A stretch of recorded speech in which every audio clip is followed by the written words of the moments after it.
Assalamualaikum warahmatullahi wabarakatuh. Perkenalkan, kami dari kelompok 2 ingin mempresentasikan tentang Sport and Exercise Psychology by Andrew M. Land. Baik, di sini saya akan menjelaskan tentang stres dan penanggulangannya di kalangan atlet kompetitif dalam olahraga. Sebelumnya saya akan menjelaskan pengertian stres.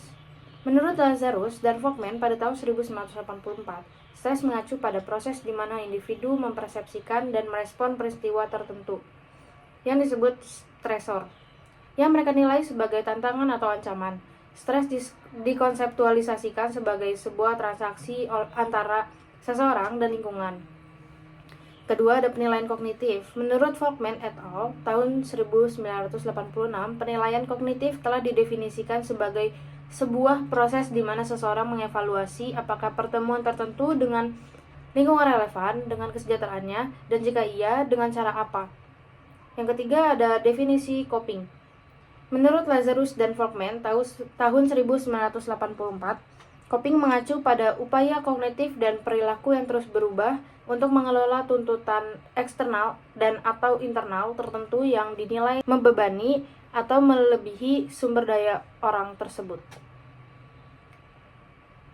Lalu ada sumber-sumber stres.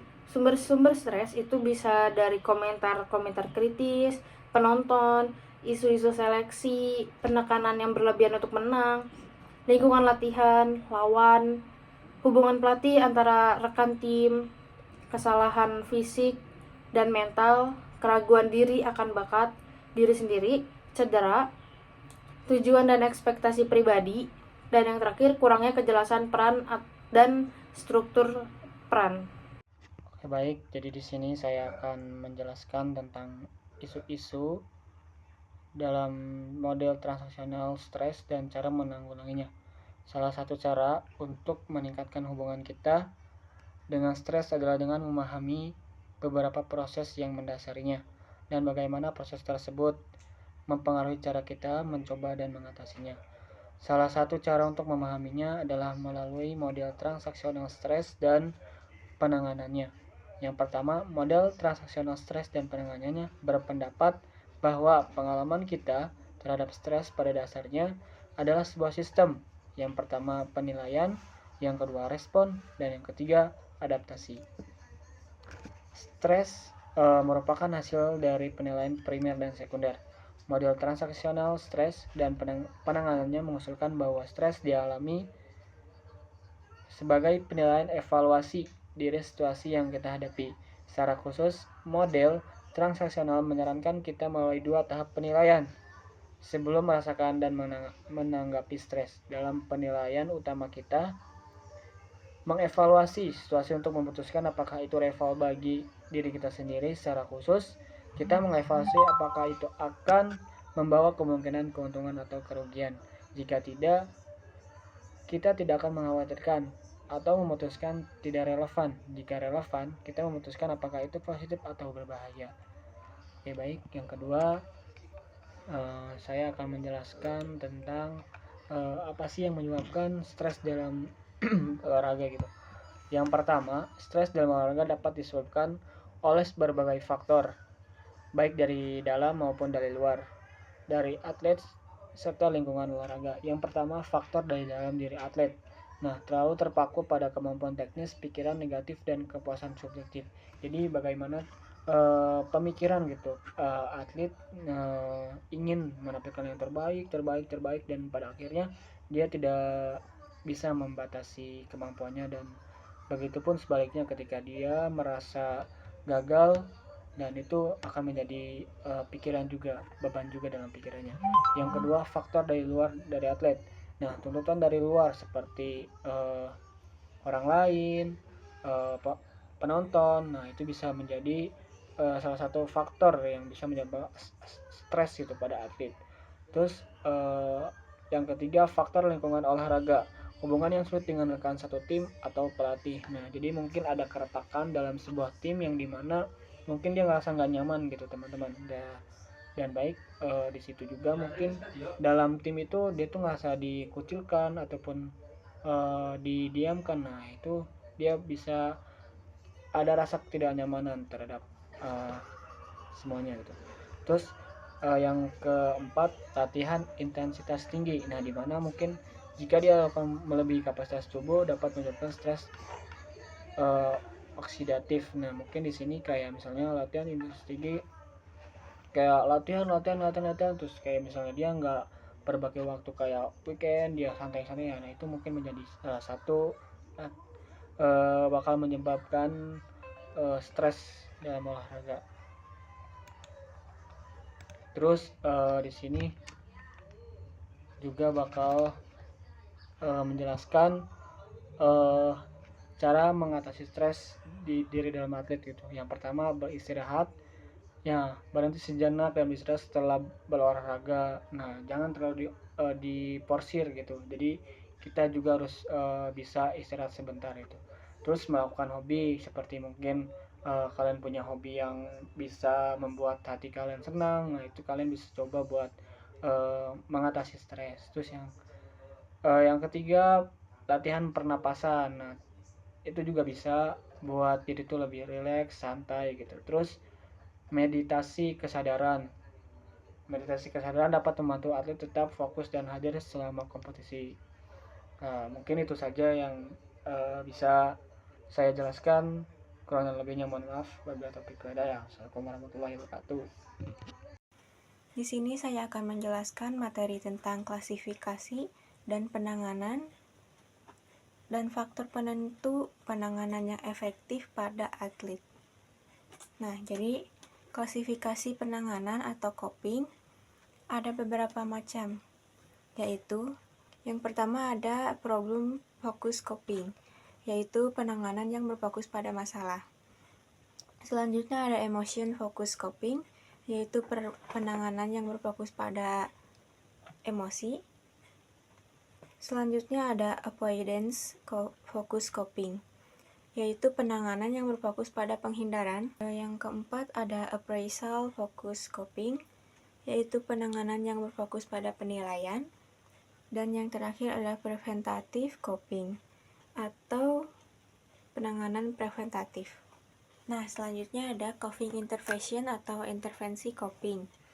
Penanganan intervensi yaitu upaya atau tindakan yang dirancang untuk membantu individu mengembangkan keterampilan dalam mengatasi stres atau tantangan tertentu, dengan tujuan utama untuk meningkatkan kemampuan mereka dalam menghadapi masalah secara efektif. Nah, selanjutnya ada jenis-jenis intervensi penanggulangan. Yang pertama ada pendekatan perilaku kognitif, yaitu pendekatan dalam pelatihan keterampilan. Coping didasarkan pada prinsip bahwa emosi dari perilaku maladaptif dipengaruhi oleh keyakinan, sikap, dan persepsi individu. Fokusnya adalah pada pembelajaran untuk mengenali, menginterupsi, dan mengganti kognisi maladaptif dengan kognisi adaptif. Nah, yang kedua ada pendekatan kognitif emosional. Pendekatan ini menekankan bahwa mendorong penilaian positif dapat meningkatkan suasana hati, terutama ketika individu dapat penilaian yang sesuai dengan situasi mereka. Nah, yang terakhir ada pendekatan teori tindakan. Nah, pendekatan ini mempertimbangkan aspek kognitif dan emosional dari stres, serta motivasi, perilaku, dan konteks lingkungan. Di sini saya akan membacakan kesimpulan dari bab 5 yang isinya terdapat banyak bukti anekdotal dan empiris yang menunjukkan bahwa para atlet sering mengalami efek melemahkan dari stres pada kinerja. Penelitian ini telah berupaya mengidentifikasi sumber-sumber stres yang biasanya dialami oleh atlet serta mengeksplorasi strategi-strategi coping yang tampak efektif dalam mengelola stres tersebut. Bab ini mencoba merangkum literatur tentang stres dan coping, serta mengeksplorasi intervensi coping yang muncul dari penelitian tersebut. Nah, di sini saya akan membacakan bab 6, yaitu tentang performance profiling, yaitu ada pengertian profiling kinerja. Profiling kinerja adalah prosedur penilaian yang berpusat pada klien yang mendorong atlet untuk mengidentifikasi kualitasnya. Terus juga ada asal-usul pembuatan profiling kinerja, yaitu asal-usul pembuatan profiling kinerja salah satunya ada teknik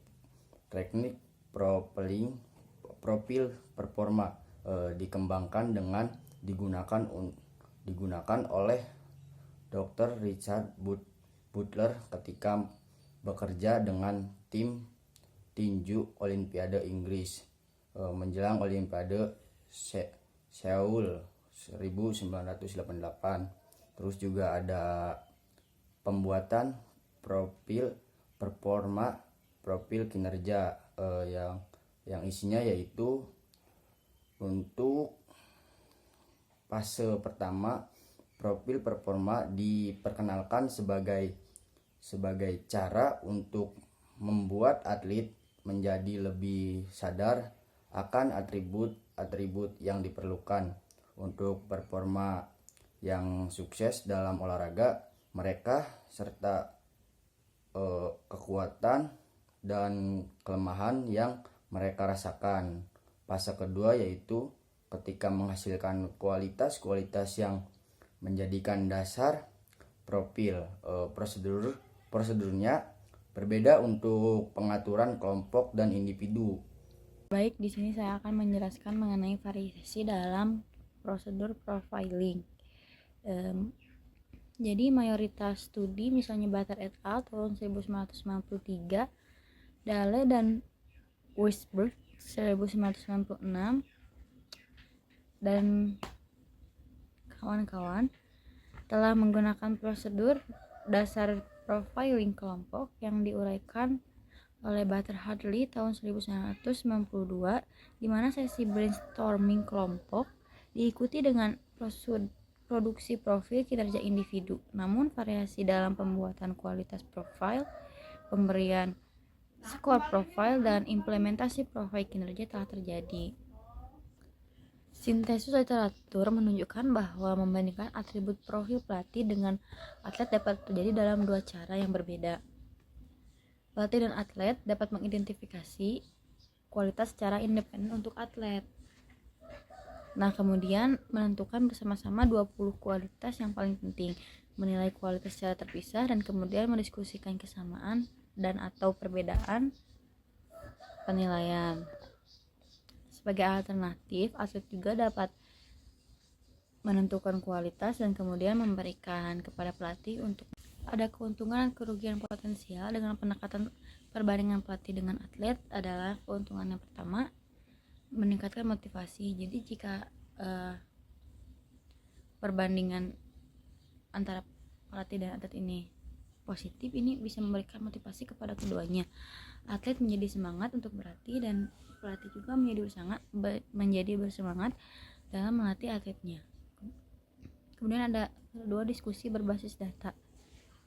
Jadi jika data tersebut valid, dalam berdiskusi ini bisa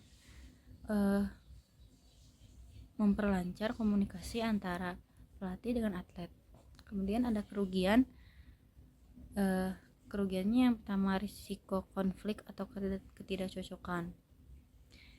Kemudian yang kedua ada tingkat disparitas dalam penilaian, dan kemudian yang ketiga ada memerlukan penanganan yang cermat. Jadi kalau nggak hati-hati gitu, nggak cermat, ini bisa mendapat kerugian dari pendekatan perbandingan ini.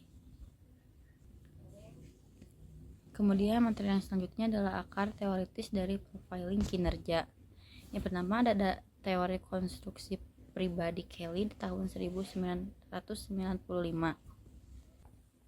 Jadi teori Kelly ini menjelaskan bahwa setiap orang memiliki konstruksi pribadi. Jadi artinya setiap individu itu memiliki cara pandang atau teori pribadi untuk mereka memahami dunia. Jadi ini tuh membantu mereka memprediksi dari setiap peristiwa dan mengantisipasi peristiwa itu. Kemudian teori ini menjelaskan juga bahwa teori itu bisa berubah. Nah, jadi atlet itu misalnya bisa merubah pandangan tersebut menjadi perkembangan sesuai apa yang mereka lakukan, seperti itu. Kemudian yang kedua ada teori dari evaluasi kognitif Deci and Ryan tahun 1985. Jadi teori ini mengusulkan bahwa faktor sosial dan lingkungan, misalnya perilaku, pelatih, penghargaan dan lain sebagainya, ini membuat dan memperkuat persepsi seseorang tentang otonomi, perasaan kontrol pribadi dan kompetensi, kepercayaan diri dalam kemampuan atlet, dan keterhubungan, yaitu perasaan menjadi bagian dari lingkungan tersebut. Ini akan memfasilitasi tingkat motivasi intrinsik yang lebih tinggi. Bukti penelitian telah menunjukkan bahwa motivasi didorong oleh determinasi diri berhubungan dengan sejumlah konsekuensi positif dalam olahraga atau latihan yang termasuk dalam kepuasan. Baik, di sini saya akan menjelaskan bab 6 performa profiling, pengertian profiling kinerja dan dampak profil kinerja dan pembuatan profil performa kinerja. Nah, yang pertama itu ada penggunaan profil kinerja. Yang pertama ada peningkatan kesadaran diri, pengembangan motivasi intrinsik, peningkatan kepercayaan, dan peningkatan komunikasi.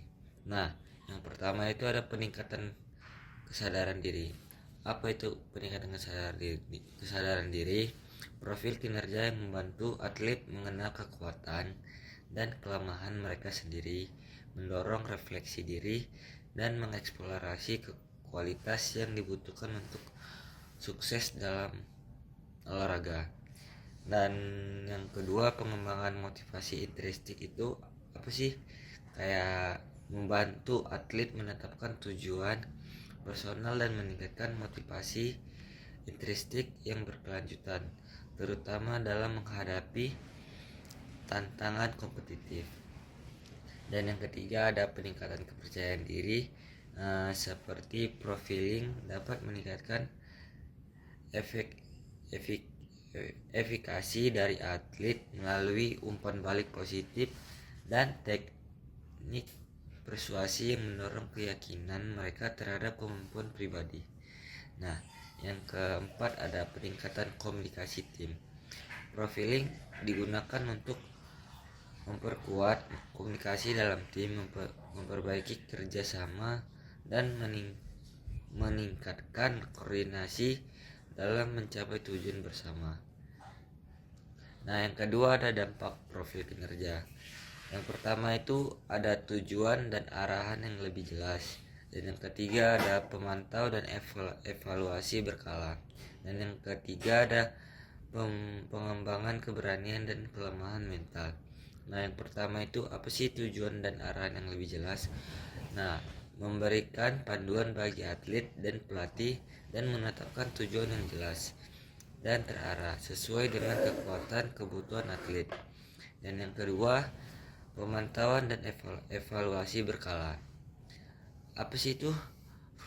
Profiling berfungsi untuk mengawasi perkembangan dan kinerja atlet secara periodik sehingga dapat dilakukan evaluasi dan penyesuaian yang tepat.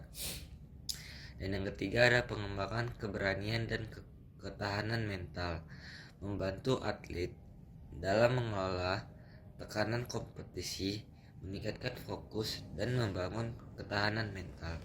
Dan yang ketiga ada profil kinerja. Oke, izin. Bismillah, Pak. Teman-teman, rekan-rekan. Di sini saya melanjutkan kesimpulan dari kelompok saya, yaitu penilaian awal dalam psikologi olahraga sangat penting untuk memungkinkan konsultan memastikan dengan benar-benar kekuatan dengan kelemahan utama seorang atlet dengan demikian menentukan strategi intervensi untuk membantu meningkatkan kinerja. Oke, dilanjut. Dan olahraga menyediakan metode penilaian yang berguna untuk menerapkan menetapkan pembuatan profil, membantu meningkatkan kesadaran atlet mengenai kualitas yang penting untuk kinerja atlet. Lanjut, di samping kekuatan dan kelemahan yang mereka rasakan. Nah, jadi apa yang dimaksud dengan kesimpulan ini? Jadi kita harus memastikan kelemahan dan kekuatan para atlet, dan juga dia supaya memiliki sikap ketenangan. Baik, sekian dari presentasi kelompok 2. Kurang lebihnya mohon maaf. Wassalamualaikum warahmatullahi wabarakatuh.